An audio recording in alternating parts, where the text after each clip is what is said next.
പ്രാർത്ഥനയ്ക്ക് ഇറങ്ങി എന്റെ വൈഫും ഞാനും ദൈവസന്നിധിയിൽ നിലകൊള്ളുവാൻ ഞങ്ങൾ നടന്നു പോകുന്ന നിഴലിൽ ആളുകൾ രക്ഷിക്കപ്പെടും. പ്രൈസലോട് ഓരോ വീടുകളിൽ ഞങ്ങൾ പോയി പ്രാർത്ഥിച്ച് അവരൊക്കെ തകർന്ന മനുഷ്യരായിരുന്നില്ല, അവരൊക്കെ പണിയപ്പെടുവാൻ ഇടയായി. സ്തോത്രം. അതുകൊണ്ട് യേശുവിന്റെ മാർഗം അനുഗ്രഹിക്കപ്പെട്ട മാർഗം. ചിലരൊക്കെ ചിന്താഗതി ഇരിക്കണം, നമ്മളൊക്കെ ഈ ഫുൾ കൈ ഷർട്ടൊക്കെ നമ്മുടെ അപ്പൻ ഉപദേശിയാ തയ്പ്പിച്ചിട്ട് നമ്മളിങ്ങനെ കൊച്ചുപദേശിയായി വന്നാന്നൊക്കെയാണ്. സ്തോത്രം. അതുകൊണ്ടാണ് ഇവിടെ പല മതത്തിലെ ആളുകളും നമ്മുടെ പുറത്തു കയറി നിരങ്ങുന്നത്. അവരുടെ ചിന്തയിരിക്കും നമ്മൾ പണ്ട് ജനിച്ചപ്പോഴേ ഉപദേശിയാന്നുള്ള. സ്തോത്രം. നമ്മളൊക്കെ നിന്ന നിഴലി അവനൊക്കെ നിന്ന അവന്റെ ബോധം നഷ്ടപ്പെട്ട 7-ാം വെള്ളിയാഴ്ച അവരുടെ ബോധം തെളിയുള്ളൂ. സ്തോത്രം. നമ്മൾ മര്യാദക്കാരായി പോയത് ഇവന്റെയൊക്കെ ഭാഗ്യ. സ്തോത്രം. ആമേൻ. സാരമില്ല, നമ്മളെ സംബന്ധിച്ചപ്പോ ഇവരാരും എന്ത് ചീത്ത വിളിച്ചാലും ഇച്ചിരി കഴിയുമ്പോൾ താമസിക്കാതെ നമ്മളുടെ ആള് വരും. അപ്പൊ ഒരിടത്ത് ഒരു യോഗം നടന്നുകൊണ്ടിരിക്കുക, സുവിശേഷ യോഗം. 5-6 RSS പിള്ളേർ കല്ലെറിയാൻ വന്ന് ഒളിച്ചിരുന്നു. അപ്പോള് പ്രസംഗം തുടങ്ങി. എടാ എറിയാടാന്ന് പറഞ്ഞപ്പോ ഒരുത്തം പറഞ്ഞു, എടാ ഇവര് പ്രസംഗിക്കുമ്പോ എല്ലാം ഞങ്ങളുടെ കർത്താവ് വരും, ഞങ്ങളെ കൊണ്ടുപോകുന്ന ഇങ്ങനെ പറയുന്നത് കേട്ട് കഴിഞ്ഞപ്പോ ഇവര് പറഞ്ഞു എറിയാൻ വരട്ടെ. കാര്യം ഇവരുടെ ആരംഭം വരും, ഇവരെ കൊണ്ടുപോകും, പിന്നെ എന്നും നമ്മൾ അവനോട് കൂടെ ഇരിക്കും. അങ്ങനെ ഇവരെ കൊണ്ടുപോവാണെങ്കിൽ എറിയണമെന്ന് ചോദിച്ചു. ഏതായാലും ഇവന്മാർ നോക്കാം, നമുക്ക് കൊണ്ടുപോവാണെങ്കിൽ ഇനി എറിയാൻ പോകണ്ടെന്ന് പറഞ്ഞു. അല്ലെങ്കിൽ ഒരുത്തം പറയാ നോക്കാം, ഇവന്മാര് കൊണ്ടുപോകാതെ ഇവിടെ പെട്ടാൽ നമുക്ക് അവനെ എറിഞ്ഞു കൊല്ലണം. അവന്റെ രക്ഷിക്കപ്പെട്ട ജ്ഞാനപ്പെട്ട ചേട്ടന്മാര് മര്യാദക്ക് ആത്മാവിൽ ആരാധിച്ചോണം. യേശു വന്നാ പിന്നെ ഇവിടെ കണ്ടേക്കരുത്, അവന്മാര് കല്ലുമായിട്ടിടണം. ഇന്ന് രാത്രി നമുക്കൊരു വേദവാക്യം വായിക്കാം. ലൂക്കോസിന്റെ സുവിശേഷം 11-ാം അധ്യായത്തിന്റെ 28-ാമത്തെ വാക്യം. ഒരു സിമ്പിൾ ഗോസ്പൽ നിങ്ങൾക്ക് മനസ്സിലാകുന്ന ഭാഷയിൽ അതിൽ നിന്നുകൊണ്ട് സംസാരിക്കാനാണ് എന്റെ ആഗ്രഹം. റൈറ്റ് ടൈം ഒരുപാട് ഞാൻ വലിച്ചിട്ടില്ല. എനിക്ക് ഒന്നാമത് ഒരു 20 മിനിറ്റ് കൂടുതൽ ഞാൻ സാധാരണ പ്രസംഗിക്കാൻ ഇഷ്ടമുള്ള ആളല്ല. എങ്കിലും 10-30 മിനിറ്റ് കൊണ്ട് നമുക്ക് പ്രാർത്ഥിച്ച് അവസാനിപ്പിക്കാം. ലൂക്കോസിന്റെ സുവിശേഷം എല്ലാ സുവിശേഷങ്ങളിലുള്ള നിങ്ങൾ യോഹന്നാന്റെ സുവിശേഷത്തിലുണ്ട്. യോഹന്നാന്റെ സുവിശേഷത്തിൽ 11-ാം അധ്യായത്തിൽ 28-ാം വാക്യത്തിലും അത് കിടപ്പുണ്ട്, വേണമെങ്കിൽ അത് വായിച്ചു.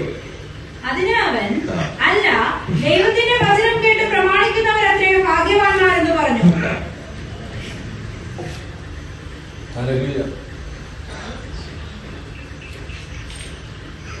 ദൈവത്തിന്റെ വചനം കേട്ട് പ്രമാണിക്കുന്നവരെ അത്രേ ഭാഗ്യവാന്മാര് എന്ന് പറഞ്ഞു. നിങ്ങൾ യോഹന്നാന്റെ സുവിശേഷം 11-ാം അധ്യായം 28 ഒന്നുകൂടെ ശബ്ദം ഉയർത്തി വായിച്ച്. സഹോദരിയായ മറിയയെ സ്വകാര്യമായി വിളിച്ച് ഗുരു വന്നിട്ടുണ്ട്, നിന്നെ വിളിക്കുന്നു എന്ന് പറഞ്ഞു. ഇന്ന് രാത്രി നമുക്ക് കണ്ണുകളടങ്ങാം. ഞങ്ങൾ കർത്താവെ, ബൈബിൾ വചനങ്ങൾ നിന്റേതാണ്, ഞങ്ങളെ ഒരുമിച്ച് അനുഗ്രഹിക്കണമേ. ഇന്ന് രാത്രി വേണ്ടുമ്പോൾ സംസാരിപ്പാൻ കൃപ നൽകും, ഹൃദയങ്ങളെ മാറ്റിമറിക്കണം യേശുവിൻ നാമത്തിൽ തന്നെ. ഗുരു വന്നിട്ടുണ്ട്, നിന്നെ വിളിക്കുന്നു. വിളി നിസ്സാരപ്പെട്ട ഒരു കാര്യമല്ല. നമ്മളെ വിളിച്ച ഒത്തിരി ആളുകളുണ്ട്. ഇന്നിപ്പോ കോൾസ് എന്ന് പറയുന്നത് നമ്മുടെ ജീവിതത്തിന്റെ ഒരു പ്രധാനപ്പെട്ട കാര്യമാണ്, അല്ലെ? ടെലിഫോൺ ഇല്ലാത്ത ആരുമില്ല. കോൾസ് എപ്പോഴും ഒരു പണിയില്ലാതെ കിഴക്കും മടക്കും നടക്കുന്നവന്റെ അടുത്തിരുന്നാലും ചെറുതേ കോൾ വന്നോണ്ട് നമ്മളോർക്ക് ഇവൻ ഇന്റർനാഷണൽ ബിസിനസ്സുകാരനായിരിക്കണമെന്നൊന്നുമില്ല. ഇവനെ ചിലപ്പോ എവിടാന്ന് കണ്ടുകിട്ടി തൊഴി കൊടുക്കാനായിരിക്കും പറയാൻ പറ്റില്ല. ഇവനെ ഒരു പണിയിലാണല്ലോ കിഴക്കും മടക്കും ഇങ്ങനെ എന്താണ് സമയങ്ങളെ. അങ്ങനെയൊക്കെ ഒത്തിരിയുള്ള ആളുകൾ ഇഷ്ടം പോലെ ഉണ്ട്. ബൈബിളിലും ഉണ്ട്. ബൈബിളിൽ ഒരാളെ ഞാൻ കാണിച്ചു തരാം. നിങ്ങൾ ലൂക്കോസിന്റെ സുവിശേഷത്തിലേക്ക് 9-ാം അധ്യായം ഒരു വാക്യം ഒന്ന് ശബ്ദം ഉയർത്തി വായിച്ചോട്ടെ. അങ്ങനെയുള്ള ആളുകൾ ഇഷ്ടം പോലെ. 57-ാം വാക്യമാണ്. വേഗം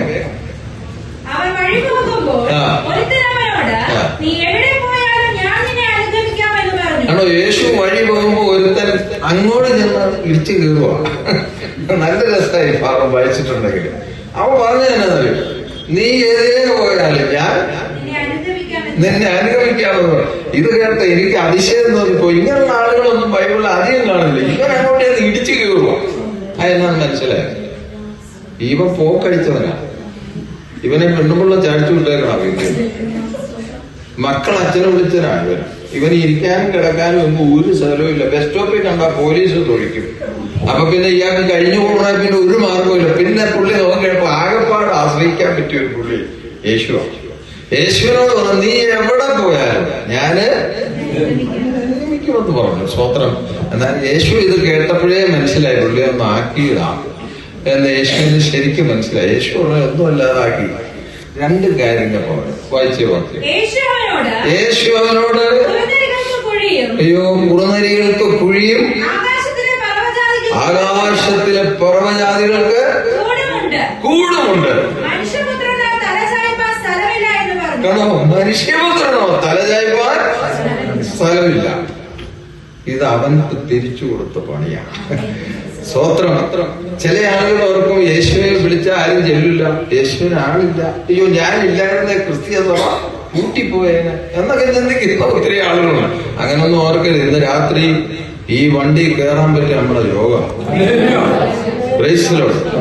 അപ്പൊ നമ്മള് കർത്താവിനെ ആരാധിക്കുന്നതുകൊണ്ട് ഇന്ത്യയിൽ നിന്ന് വരെ ചാടിച്ചു വിടാൻ സാധ്യതയുണ്ട്. അങ്ങനെയും അമേരിക്ക പാലോ സ്വത്രം. അവൻ വിസ തരില്ല. പക്ഷെ ഇവരിവിടുന്ന് ചാടിച്ചു വിടാൻ നമുക്ക് നീന്തിയാലും ഓടത്തില്ല. എന്റെ പൊന്നുവിനെ നമ്മളെ ഒന്നും ആരും പേടിപ്പിച്ച് വെറുപ്പിച്ചൊന്നും. ദൈവാനുഭവം പ്രാപിച്ചവൻ ലോകത്തെ അല്ല പേടിക്കുന്നത്, അവൻ ദൈവത്തെയാണ് പേടിക്കുന്നത്. നമ്മളെ ഇനി എന്ത് പീഡിപ്പിച്ചെന്ന് പറഞ്ഞാലും ഒരു മരണം വരെയല്ലേ പീഡിപ്പിക്കാൻ പറ്റുള്ളൂ. നിങ്ങൾ ഇത്രയും കാലം വണ്ടിയെ കയറി, ട്രെയിനെ കയറി, പ്ലെയിനെ കയറി, ഇത്രയും നാൾ ആശുപത്രി കയറി ഇറങ്ങി ഒത്തിരി പേരെ ആശുപത്രി കൊണ്ട് ചികിത്സിച്ചു. മരിക്കാത്ത ആരെങ്കിലും കണ്ടെന്നതാണ്. ഇരുപ്പ് കണ്ടാ തോന്നുന്നു മരിക്കാത്ത ഒത്തിരി ആളുകൾ ഞാൻ കൂട്ടുകാരുണ്ടെന്ന്. സ്വത്രം. മരിക്കാത്ത ആരുമില്ല. സ്വത്രം. ഇന്ന് രാത്രി സത്യം അറിയുമ്പോൾ സത്യത്തിന് വേണ്ടി നിന്നോ, അസത്യത്തിന് വേണ്ടി നിൽക്കരുത്. സ്വത്രം. മനുഷ്യനെ മനുഷ്യനാക്കി മാറ്റുന്ന ദൈവകൃപയാണ് ക്രിസ്തുവിൽ ഉള്ളത്. സ്വത്രം. യോഹന്നാന്റെ സുവിശേഷം 14-ാം അധ്യായത്തിൽ 1-ാം വാക്യം നമ്മൾ വായിക്കുമ്പോൾ ഏത് തകർന്ന മനുഷ്യനെയും ആശ്വസിപ്പിക്കുന്ന ഒന്ന് വായിച്ച വാക്യം. ഇങ്ങനെ പറഞ്ഞ ആരെങ്കിലും ഉണ്ടോ? നമ്മളെയൊക്കെ എരിവ് കയറ്റി കൊല്ലുന്നവന്മാർ ഇഷ്ടം പോലുണ്ട്. സ്വത്രം. യേശുവിനെ നോക്കി ഇത്രയും കോച്ചറാക്കൊള്ളി ഒപ്പിച്ച് ഇത്രയും തലവേദന ഉണ്ടാക്കിയിട്ടും നമ്മുടെ അടുക്കൽ വന്ന് ഓരോ വ്യക്തിയോടും യേശു പറയാൻ നിങ്ങളുടെ ഹൃദയം ഇത് കിട്ടട്ടെ എവിടെ പാനായില്ലേ. സ്വത്രം. എങ്ങും പാതൊന്നുമില്ല സത്യത്തില്. കർത്താവിനെ രുചിച്ചറിയുവാൻ ഇങ്ങനൊരു ദൈവം. സ്വത്രം. ഒരു കർമ്മങ്ങളും ഇതിലില്ല, വരുത്തുപോക്കില്ല, നാളുകളില്ല, വാവില്ല, ഒന്നുമില്ല. സ്വത്രം. മര്യാദയ്ക്ക് അടങ്ങി ഒതുങ്ങി ജീവിച്ചാൽ മതി. ഒരു പ്രാർത്ഥനയ്ക്ക് ഒരു സമയം കണ്ടെത്തണം. ഞങ്ങളൊക്കെ ജീവിതത്തിൽ മക്കളെ ഒത്തിരി പ്രയാസങ്ങളിലൂടെ കടന്നുപോയിട്ടുണ്ട്. കഴിഞ്ഞ എനിക്ക് ഇന്ന് 60 വയസ്സ് കഴിഞ്ഞു. സത്യത്തിൽ ഇറങ്ങി അന്ന് മുതൽ കാല് കല്ലിൽ തട്ടിയിട്ടില്ല. ഞാൻ ഓർക്കുന്നുണ്ട് കർത്താവിനെ അനുസരിച്ച കാല് കല്ലിൽ തട്ടാതെ നമ്മളെ കൊണ്ടുനടക്കും എന്നൊക്കെ ബൈബിളിൽ എഴുതിയിട്ടുണ്ട്. സത്യമാണ്. ഞാൻ പള്ളിപ്പുറത്തിൽ പോകുമ്പോ തട്ടിയ വിരൽ ഉണങ്ങി വരുമ്പോ പിന്നെ തട്ടും, അടുത്തത് പിന്നെ ഉണങ്ങി വരുമ്പോഴത്തെ അടുത്ത തട്ടിന് പറയുക. അതേസമയം ഈ വിശ്വാസ ജീവിതത്തിൽ വന്നല്ലോ കാല് തട്ടിയിട്ടില്ല. ഇവനും ഞാനിവിടെ, ഇദ്ദേഹവും ഞാനിവിടെ, ഞാൻ എന്റെ മോനെ പോലെ അറിയാതെ പാസ്റ്ററാണ്, പാസ്റ്റർ ടീച്ചർ. അവന്റെ നല്ല അടി കൊടുക്കുമായിരുന്നു. സ്വത്രം. ആ ഹെവി ഡ്രൈവ് പോലും ഞാനാ പഠിപ്പിച്ചത്. ഒരിക്കൽ ഒരു ഹെവി ഡ്രൈവ് വലിയൊരു ലോറി നാഷണൽ പെർമിറ്റ് ബോംബെക്ക് പോകണ്ട, ആ ഡ്രൈവർമാർക്ക് പനിയായിട്ട് ലോഡ് വന്നു. എന്റെ അമ്മയുടെ അനിയത്തിയുടെ വണ്ടിയാ, ബോംബെക്ക് കൊണ്ടുപോകണം. ഇവ എന്നോട് വന്നു, പാസ്റ്റർ ഈ വണ്ടി ലോഡ് വന്ന് കോട്ടയത്ത് ചർച്ചിന് മോളിൽ കിടക്കാൻ പാസ്റ്ററോട് വരണം, ഒന്ന് ഓടിച്ചവിടെ ബോംബെ എത്തിക്കണം, ഡ്രൈവർക്ക് ചോദിച്ചു. പറഞ്ഞ എനിക്ക് മടിയാ, ഞാൻ ചെറുപ്പം പോലെ ഈ ഫീൽഡിലായതുകൊണ്ട് എനിക്ക് വാഹനം ഓടിയ മടിയാ. അപ്പൊ ഞാൻ പറഞ്ഞാൽ നീ വായി തുണിയെല്ലാം എടുത്തു വെക്കുക, എല്ലാം റെഡിയാക്കുക എന്ന് പറഞ്ഞു. അപ്പൊ പാസ്റ്റർക്ക് ഞാൻ പറഞ്ഞു എനിക്ക് മാറാൻ തുണി വേണ്ട, ഞാൻ ഇട്ടേക്കണ തുണിയായിരിക്കും പോയി തിരിച്ചു വരുന്നവരെ ഇടുന്നത്, നിനക്ക് തുണി എടുത്തോളാം. കൊണ്ടുപോയി ലോറിയെ കയറ്റി ഡ്രൈവിംഗ് സീറ്റ് കയറിയില്ല, സീറ്റ് ഇരുന്നു, ഗിയർ പിടിച്ച് ന്യൂട്രാക്കി സ്റ്റാർട്ട് ചെയ്യാൻ പറഞ്ഞു. സ്റ്റാർട്ട് ചെയ്യും, സെക്കൻഡ് ഇടാൻ പറഞ്ഞു, ഫസ്റ്റ് ഇട്ടേക്കരുത്, ഇത് വലിയ വണ്ടിയാണ്. എന്നിട്ട് പയ്യെ എടുക്കാൻ പറഞ്ഞു, എടുത്തു, നിർത്താന്ന് പറഞ്ഞു, നിർത്തി. ഞാൻ ഡോറ് തുറന്നിറങ്ങിയിട്ട് പറഞ്ഞു ഇങ്ങനെ ഓടിച്ചു പോയാൽ മതി, ബോംബെ ചെന്നിട്ട് എന്നെ വിളിച്ചാൽ മതി എന്ന് പറഞ്ഞു. ഇവൻ കറക്റ്റ് ടൈം പിറ്റേ ദിവസം അല്ലടാ 2 ദിവസമായപ്പോ ബോംബെ എന്റെ പാസ്റ്റർ എത്തിയെന്ന് പറഞ്ഞു. ഒരു ദൈവനാഥനാണ് പറഞ്ഞിട്ട് എത്താതെ വരുമോ? പ്രൈസലോട് അസാധ്യങ്ങളെ സാധ്യമാക്കുന്ന ദൈവമാണ് നമ്മുടെ ദൈവം. ഇന്ന് രാത്രി നിങ്ങൾ യൗവനക്കാരാണ്, ലോകത്തെ നോക്കരുത്. ലോകത്തെ ഇഷ്ടം പോലെ കറങ്ങുന്ന ഒത്തിരി പുള്ളികളുണ്ട്. അവരുടെ മുഖവും ബ്യൂട്ടീഷ്യനും അവരുടെ ഒരുക്കവും അവരുടെ സാമ്പത്തിക സെറ്റപ്പ് അവരുടെ ഗേറ്റ് മതിലൊന്നും കണ്ട് കുലുങ്ങരുത്. അവർ നാളെ മരിച്ചാൽ നിത്യതയിൽ പോകില്ല. സ്തോത്രം. അവരെ കുറിച്ച് ബൈബിൾ പറയുന്നത് 49 സങ്കീർത്തനം അവസാനിക്കുന്ന സമയം മാനത്തോടിരിക്കുന്ന മനുഷ്യൻ വിവേകഹീനനായാൽ നശിച്ചു പോകുന്ന മൃഗങ്ങൾക്ക് തുല്യനാണെന്നാണ്. സ്തോത്രം. ഒരിക്കൽ ഒരു വല്യപ്പന് എത്ര കേട്ടാലും ഒരു നാണമില്ലാത്ത മനുഷ്യരുണ്ട്. വല്യപ്പന് കഞ്ഞി കൊച്ചുമോൻ കോരി കൊടുക്കുക. അപ്പൊ ഇയാൾ എങ്ങനെ അടിച്ച് കരഞ്ഞോണ്ട് കുടിക്കുക. കുടിച്ചോണ്ട് ഈ കൊച്ചു ചോദിച്ചു, അപ്പച്ചെന്തിനാ കരഞ്ഞോണ്ട് കഞ്ഞി കുടിക്കുന്നതെന്ന് ചോദിച്ചു. അന്നേരം പുള്ളി പറയാം, നീ മരിച്ചാ പിന്നെ എനിക്ക് ആരാന്ന് ഓർക്കത്തു. സ്തോത്രം. അത്രയ്ക്ക് ജീവിത കൊതിയാ. ജീവിത കൊതി ഉണ്ടെങ്കിലും ജീവനുള്ള ദൈവത്തെ സേവിക്കില്ല. സ്തോത്രം. ഇന്ന് രാത്രി നമ്മൾ ചുരുങ്ങിയ സമയം ഇവിടെ പാർത്ത് മടങ്ങുന്നവരാ ഞങ്ങളൊക്കെ. ഞാൻ സത്യം പറഞ്ഞാൽ ചിലപ്പോ പറയും, എന്നടപ്പാ ഈ 60 വയസ്സായെന്ന്. എന്തൊരു സ്പീഡിലാണ് സമയം കഴിഞ്ഞു പോയത്. സ്വത്രം. ഇവന് പെണ്ണ് കാണാൻ നേരം പോയത് മനസ്സിലായി. അന്ന് ഇവ കഴിക്കട്ട പോലെ ഇവൻ വെളുത്ത് സുന്ദരനായി. അപ്പൊ ഇവനെ കൊണ്ട് പോകുമ്പോ ഈ പെണ്ണ് വെളുത്ത പെണ്ണാന്ന് എനിക്കറിയാം, തൊഴിൽ കിട്ടുമെന്ന് എനിക്കറിയാം. എങ്ങനെ ചെല്ലുമെന്ന് പറഞ്ഞത് ഞാൻ അവിടെ ചെന്നു, പെണ്ണ് വന്നു, അമ്മ വന്നു, എല്ലാം നിന്നു കണ്ടു. എനിക്ക് മനസ്സിലായി ഇവിടെ ഇച്ചിരി എഗനിസ്റ്റാണെന്നുള്ള. ഇവിടുത്തെ സെറ്റപ്പ് നമുക്കറിയില്ലല്ലോ. അപ്പൊ ഞാൻ എന്നോട് പറഞ്ഞു, നീ ഒരു കാര്യം ചെയ്യ, നീ റോഡിലോട്ട് ഇറങ്ങിക്കോ, ഞാൻ വന്നേക്കാന്ന് പറഞ്ഞു. ഇവ പുറത്തോട്ട് ഇറങ്ങിപ്പോ. ഞാൻ ഇവളോട് പറഞ്ഞു, ഓർമ്മ അവന്റെ കറുത്തതാണ്, നിനക്ക് അവന്റെ ആകം അറിയില്ല, അതുകൊണ്ട് നീ വാങ്ങിച്ചു പോ. പക്ഷെ അവൾ എന്നോട് പറഞ്ഞു, പാസ്റ്റർ പറയുകയാണ് അതിന് മാറ്റം. അവൾ എന്നെ ആദ്യമായിട്ട് കാണും. പാസ്റ്റർ പറഞ്ഞ അതിന് മാറ്റമൊന്നും നിനക്ക് പോണോന്ന് തോന്നുന്നുണ്ടോ? ഉണ്ടെങ്കിലും നിന്റെ വഴിക്കാണ് നാളെ പോണേ. Already welcome mica. ഓക്കെ, ഇല്ലെന്നാ അവൾ പറഞ്ഞ. സ്തോത്രം. മര്യാദക്ക് ജീവിച്ചാണ്ടല്ലോ. സ്തോത്രം.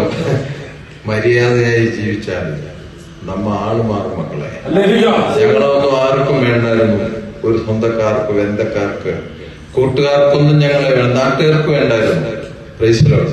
ഇന്ന് ഞങ്ങളൊക്കെ ചെല്ലുന്ന നോക്കി അമേരിക്ക, ഇംഗ്ലണ്ട്, ജർമ്മനി, മാൾട്ട, കീൽട്ട, ഓസ്ട്രേലിയ ഒക്കെ ആളുകളുണ്ട്, വിളിക്കുന്നുണ്ട് പോകാൻ. മനസ്സുണ്ടെങ്കിലും ശരീരം സമ്മതിക്കുന്നില്ല. സ്വത്രം. സാധാരണക്കാരായി ഞങ്ങൾ ഇറങ്ങി. എന്റെ സഹോദരൻ അനുജൻ സുരേഷ്, ഞങ്ങളൊക്കെ കർത്താവിന്റെ നാമത്തിന് വേണ്ടി ഇറങ്ങി തിരിച്ച് ഇന്ന് പ്രൈസ് ലോർഡ് ലോകം കീഴടക്കുവാൻ കൃപ ഞങ്ങൾക്ക് ദൈവം. 12 രാജ്യങ്ങളിൽ ഞാൻ യേശുവിനെ പ്രസംഗിച്ചു. ഞാൻ കുവൈറ്റിൽ ഒരു ദിവസം യേശുവിനെ പ്രസംഗിപ്പിച്ച് അന്ന് രാത്രി പാതിരാക്കി ഞാൻ തിരിച്ച് ഇന്ത്യക്ക് പോരാൻ തുടങ്ങുക.